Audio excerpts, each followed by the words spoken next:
이제 이 전속을 맺고 안 맺고는 자유입니다. 근데 일단 전속 중개 계약을 맺으면 의무사항이 따라붙어요. 이 사장인 개공도 의무가 있고 의뢰인 맡긴 사람도 의무가 있어요. 서로가 의무를 져요.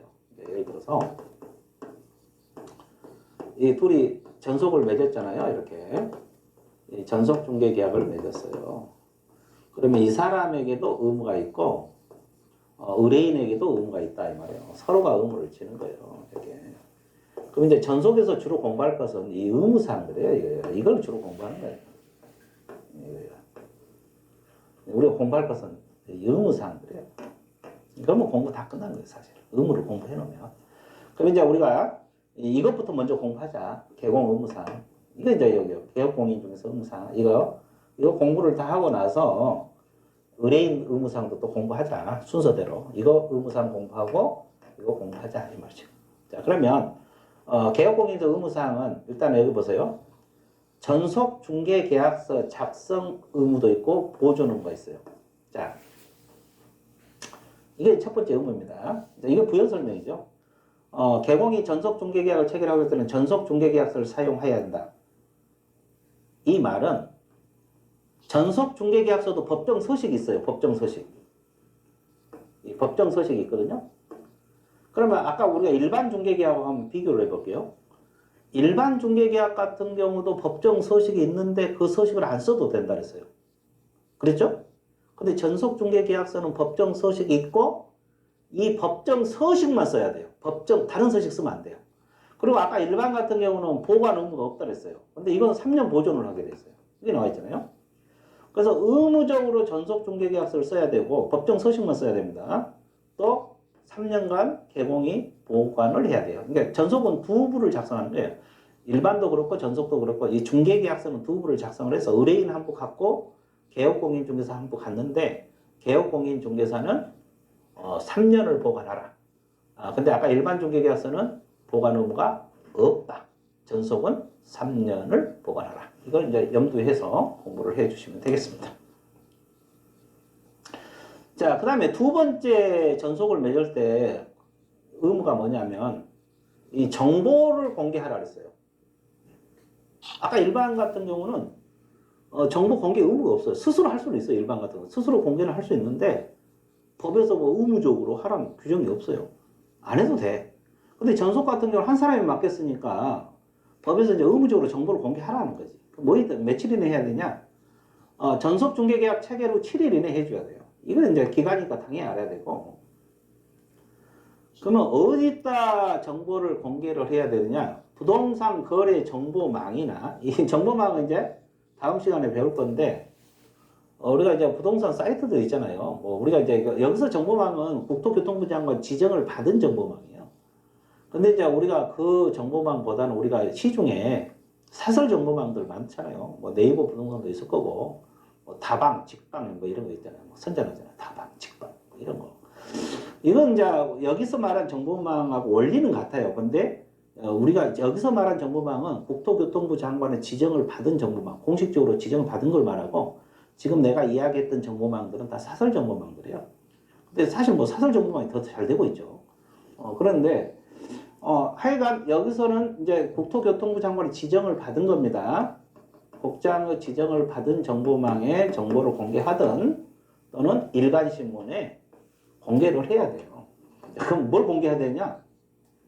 공개할 것은 이제 뭐 소재지랄지, 면적이랄지, 물건 가격이랄지, 주변 환경, 입지 조건 이런 거 공개사항도 배울 겁니다.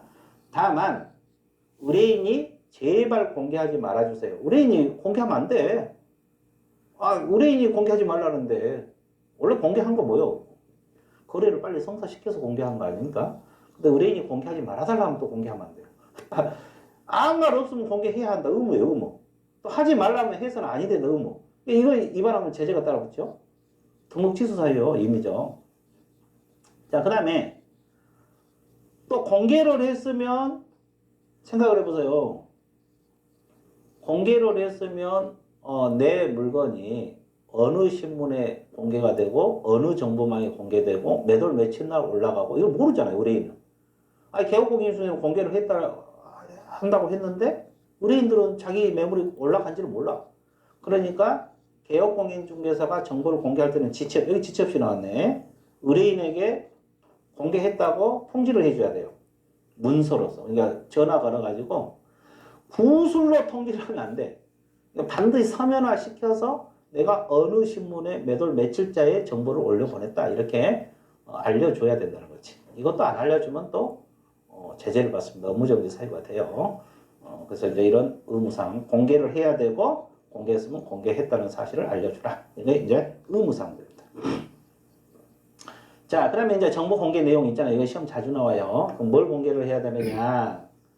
이것은 이제 나중에 확인 설명에서도 배우지만 비슷해요. 그래서 이제 이걸 외워야 되는데 쉬워요. 자, 그러니까 억지로 외우지 말고 생각을 하라 그랬죠. 생각. 그러면 우리가 물건을 사고 팔려면 매수인들은 뭘 알아야 될까? 그럼 매수인들이 알아야 될 사항을 알려주면 되겠죠? 그럼 뭐 상식적으로 생각해 보세요. 물건의 종류, 뭐 토지냐, 건물이냐, 소재지, 또 지목, 면적, 용도, 부조, 건축 연도. 이 고객들이 알아야 되잖아요. 뭐 이 아파트는 몇 년 됐고, 뭐 철근 콘크리트 건물이고, 뭐 그죠? 면적은 몇 제곱 몇 하고, 토지 같으면 과수원 부지냐, 목장용이냐, 이거 알아야 되잖아요. 이걸 이제 우리가 뭐라고 표현하냐면, 통틀어서 특정하게 필요한 사항, 또는 이것을 기본적 사항이란 말을 써요. 그래서 이제 기본적 사항이란 단어를 알고 있어야 돼요. 그럼 기본적 사항이 뭐냐? 소재지, 면적, 지목, 이런 거. 건축연도 이런 걸 기본적 사항이라고 해요.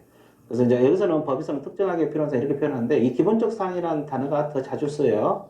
자, 이런 것은 정보망이나 일간신문에 공개를 하라. 그리고 이게 벽면 도배 공개를 해야 되고 수도, 전기, 가스, 소방, 열 공급, 승강기, 오폐수, 쓰레기 공개해야 되고 도로, 대중교통 연계성, 버스, 지하철 연계되느냐, 시장, 학교 가깝느냐, 지형등 입지 조건 공개하고 일조 소음, 진동 등 환경 조건 공개를 해야 돼요. 그러면 이건 이제 어차피 시험 보려면 암기를 해야 돼요. 야, 공개사항 이렇게 많은데 어떻게 암기하느냐? 내 머리가 나빠서 안 돼. 그러지 말고. 자, 이건 공부하는 요령이 있죠. 이것은 BCD를 묶어보면, BCD. 그래서 내가 이게 해놨잖아요. 벽, 수, 도, 1입니다.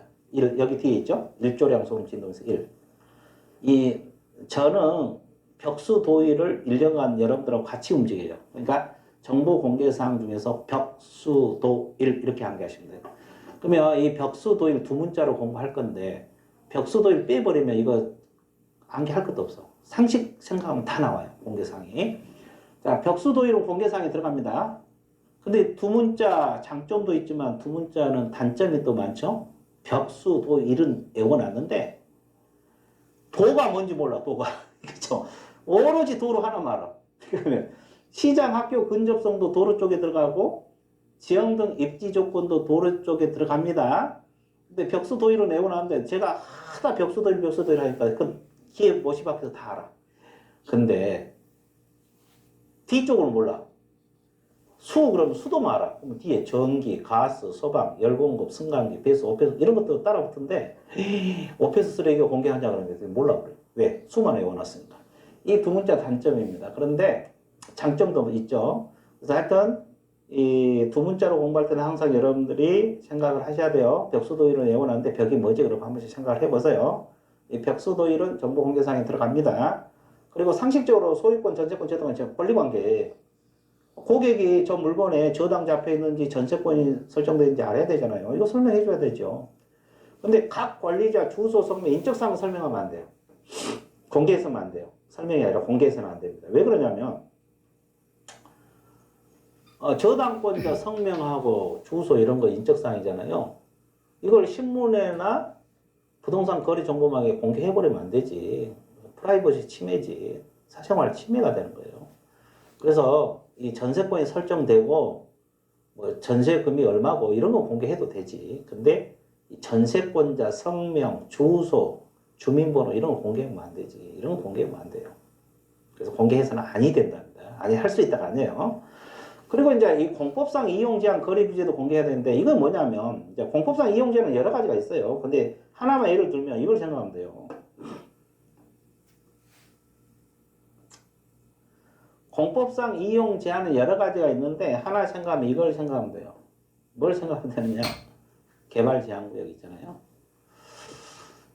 이용 제한이 이제 가장 대표적인 지역지구 구역제인데 개발 제한구역 생각해 보세요. 그 이용 제한이요. 그러면 이 매물이 개발 제한구역에 위치하고 있는지 아닌지 공개를 해줘야 되고 거래 규제의 가장 대표적인 게 토지거래 허가제 생각하면 돼요. 여러 가지 있지만 여러 가지 하려 하지 말고 대표적인 하나씩만 이해 돕기 위해서 이용 제한은 개발 제한구역 이 개발 제한구역을 생각하시면 되겠고 거래 규제의 가장 대표적인 것은 토지거래 허가구역 생각하면 돼요. 여러 가지 있겠지만 이제 허가구역 이런 거 생각하면 돼요. 이런 거 하면 이 매물이 뭐 개발 제한구역에 위치하고 있는지 토지거래 허가구역에 위치하는지 공개해야 될 거 아니에요. 그 다음에 거래 예정 금액 공개를 해야 되고 공시지가 공개를 하되 자 매매는 공시지가를 반드시 공개하지만 임대차 계약을 할 경우에는 공시지가는 공개해도 되고 안 해도 됩니다. 안 해도 됩니다. 그래서 이제 알아두시면 돼요. 그래서 이 나머지는 상식적으로 생각하면 되고 벽수 도일 빼버리면 이게 충분히 머릿속에 기억을 할 수가 있어요. 정보 공개상 시험에 자주 나옵니다. 자 이렇게 해서 우리가 중개계약까지 공부를 해봤습니다. 그래서 이번 시간에는 우리가 중개계약하고 효협의 공부를 해봤습니다. 자 그러면 교사 마치도록 하겠습니다.